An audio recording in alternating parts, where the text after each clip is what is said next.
Hello guys, मी गुलशन बेलदार आपल्या सर्वांचं पुन्हा एकदा आपल्या इग्नाइट बँकिंग मध्ये स्वागत करतो. मित्रांनो, आयबीपीएस क्लर्कची सगळ्यात मोठी जाहिरात आलेली आहे. आलं लक्षात? जाहिरात आहे 10,277 जागांसाठी. इतकी मोठी जाहिरात आहे. या जाहिरातीमध्ये अतिशय एक महत्त्वाचा मुद्दा आहे, जो तुम्ही थंबनेलला सुद्धा पाहिला असणार आहे, की कॉम्प्युटर रिलेटेड एक गोष्ट याच्यामध्ये आहे, की जी खूप जास्त महत्त्वाची आहे आणि विशेष म्हणजे ती मॅन्डेटरी आहे, म्हणजे याचा अर्थ ती अनिवार्य आहे. आलं लक्षात? सो याच मुद्द्यावरती आज आपण थोडंसं डिटेल पाहूया, की जेणेकरून तुम्ही फॉर्म भरल्याच्या नंतर शेवटी ज्यावेळेला तुमची प्रोसेस वगैरे होणार, त्यावेळेला तुमच्या फॉर्मचं रिजेक्शन होऊ नये. कारण या अशा बारीक-सारीक गोष्टी आहेत, की विद्यार्थी त्यांच्याकडे लक्ष देत नाहीत आणि लास्टमध्ये मग त्या गोष्टी बाहेर निघतात. आलं लक्षात? खूप सारे मुलं ऑलरेडी वेटिंगला राहतात, लक्षात ठेवा. सो हे सर्व सांगायच्या आधी एक 5 मिनिटं तुम्हाला एक गोष्ट सांगतो. बघा, आपली उडान जी बॅच आहे मित्रांनो, ती स्टार्ट झालेली आहे. बॅचेसची फीज आहे मित्रांनो मात्र 1,999 एवढी फीज आहे. या बॅचेसचा बेनिफिट तुम्हाला सर्वच्या सर्व बँकिंगच्या एक्झामसाठी होणार.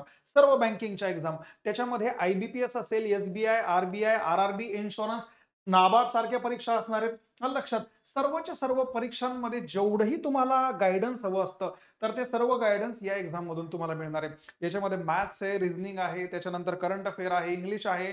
तुम्हाला सर्वच्या सर्व गोष्टी या बॅच मधून तुम्हाला मिळणार. या बॅचेचा सगळ्यात महत्त्वाचा मेन प्लस पॉइंट काय माहिती का? ही बॅच आहे मित्रांनो प्री प्लस मेन्स आणि महाराष्ट्रातल्या आपल्या तमाम लेकरांना याचा फायदा व्हावा याचसाठी या बॅचेची फीज आहे फक्त 1,999. आणि सगळ्यात महत्वाची गोष्ट काय माहिती का? जी आयबीपीएस ची जागा सध्या आलेली आहे, तर याच्यामध्ये आहे एकूण व्हॅकन्सी 10,277. मात्र स्टेट वाईज असल्या कारणामुळं महाराष्ट्रासाठी जी व्हॅकन्सी आहे मित्रांनो, तर ती आहे 1,117 जागा.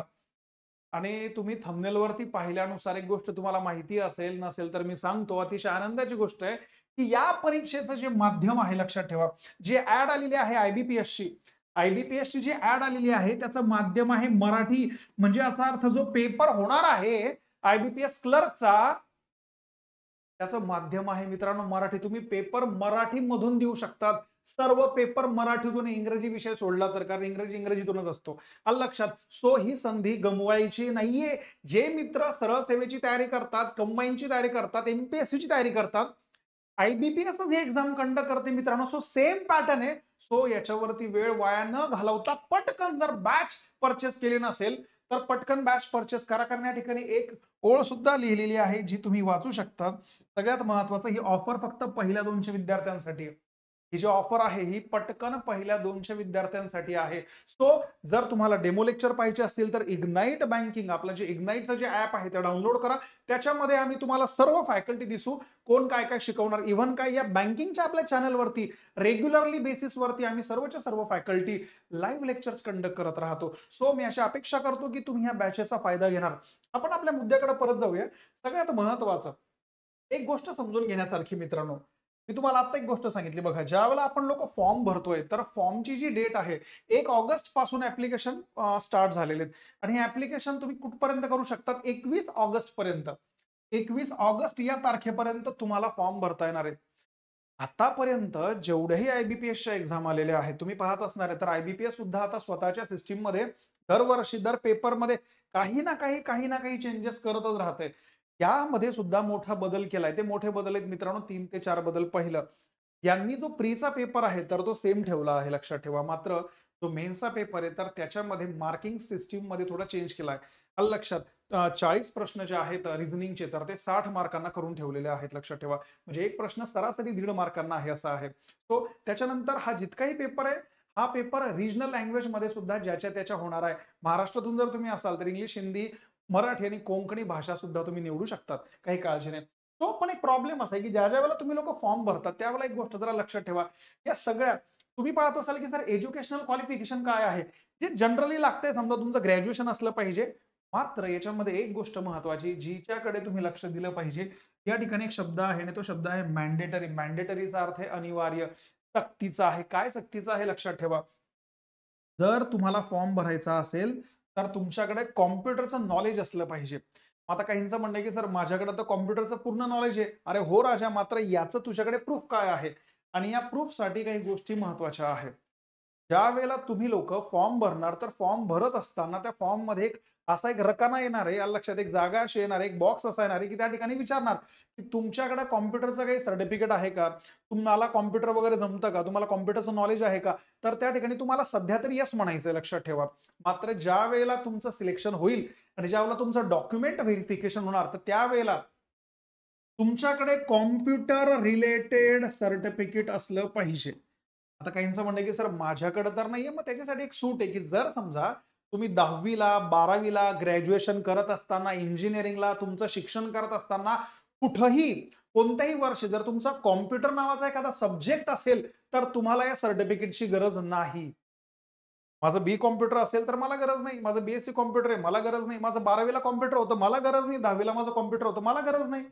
आलं लक्षात, मला गरज नाही. मात्र ही गरज कोणासाठी, की असे विद्यार्थी की ज्यांच्याकडे कॉम्प्युटरचं नॉलेज असूनही त्या गोष्टी प्रूफ करण्यासाठी डॉक्युमेंट्स नाहीये, आणि म्हणून ही गोष्ट फार महत्वाची आहे. ठीक आहे ना. सो या ठिकाणी लिहिलंय computer literacy, operating and working knowledge in a computer system is a mandatory. तुम्हाला आलंच पाहिजे.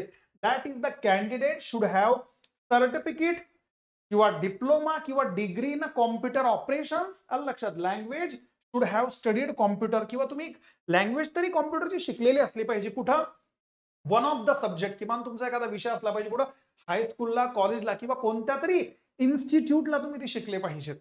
मग ते असं इन्स्टिट्यूट असलं पाहिजे की जे नामान्य, ज्याला मान्यता प्राप्त आहे, जे ऑथेंटिकेट आहे. कोणतं इन्स्टिट्यूट चालणार नाही. मग सर सर्टिफिकेट कुठलं हवंय, हे बघ, MSCIT तरी चालेल किंवा MS ऑफिसचं जे असतं ते तरी तुमच्याकडे चालणार.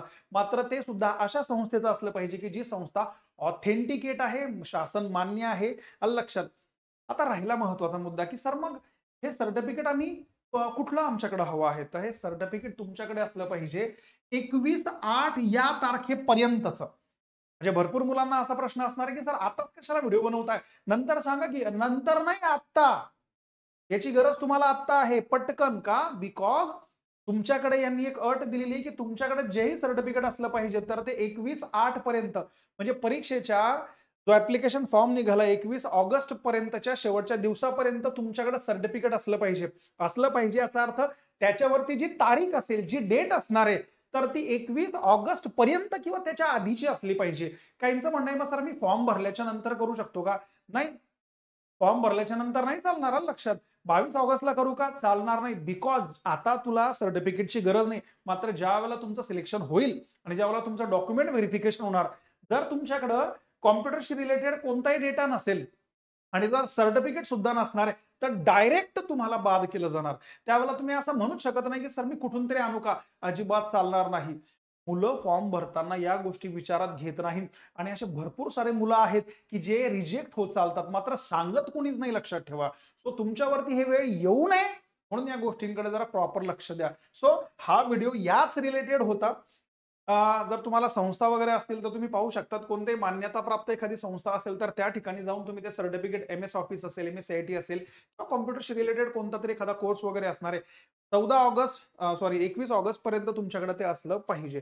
ठीक आहे. सो पुन्हा एकदा, ज्या ज्या लेकरांनी बॅच घेतली नसेल, आलं लक्षात, ज्यांना ज्यांना टेन्शन असेल तर टेन्शन न घेता पटकन बॅच जे आहे तर बॅच जॉईन करा. आणि रेग्युलर बेसिसवरती आपले लाईव्ह लेक्चर चालतात. लक्षात ठेवा.